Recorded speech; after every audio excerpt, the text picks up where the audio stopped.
Government unions taking the government to court. I'm Brian Lilley with TheRebel.media.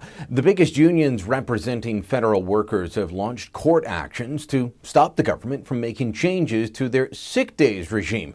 It's an old and antiquated regime and one that costs us all way too much money. But the unions like it that way, and so they're willing to go to court. The basic complaint from the unions is that they don't want their contracts altered. Ever, it seems, and they claim there's laws that protect them. The problem is that their employer is ultimately the group of MPs sitting in Parliament that pass all the laws, so the laws are being changed. But wait, the unions claim they've got freedom of association. They're calling it a charter challenge. Now let's talk about the system.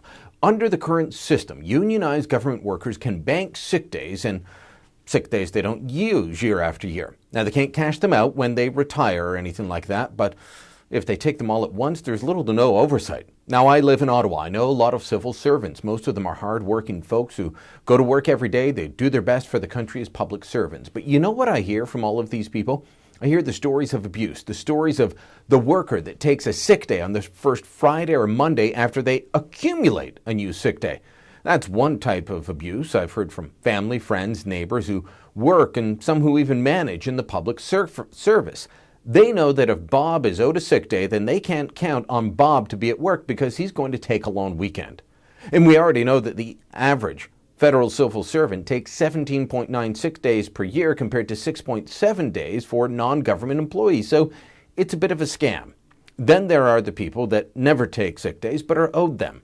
There are nearly 15 million bank sick days in the core public service. That's the group that will be directly affected by these changes. Now, that's the equivalent of having 57,692 people call in sick Monday to Friday every single week for a full year. By the way, there's only 195,000 people in this group, so enough sick days banked that more than a quarter of them could just not show up to work for a year. This is the group the unions are trying to protect.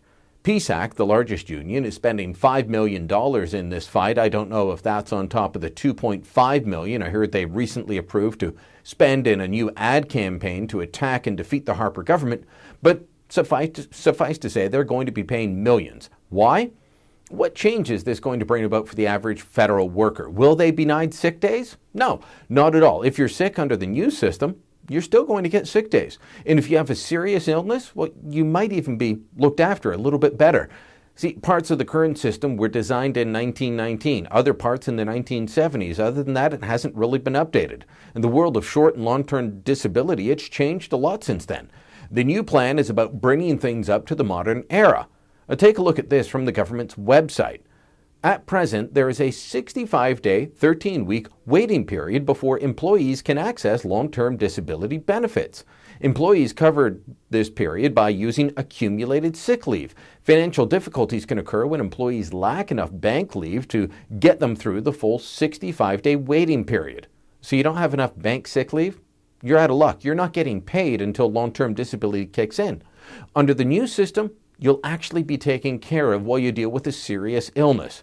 There's also a savings for taxpayers as it's an insurance system model that will take over and help manage people's care, spread the risk among everyone, and make sure that people are actually getting the care they need so they can get back to work sooner.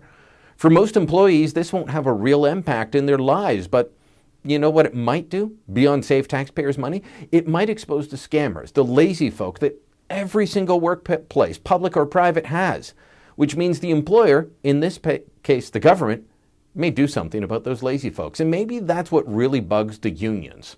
I know one thing, as far as I can tell, this is about power. If this was about having the best interest of the workers at heart, then the unions would have accepted this deal a long time ago.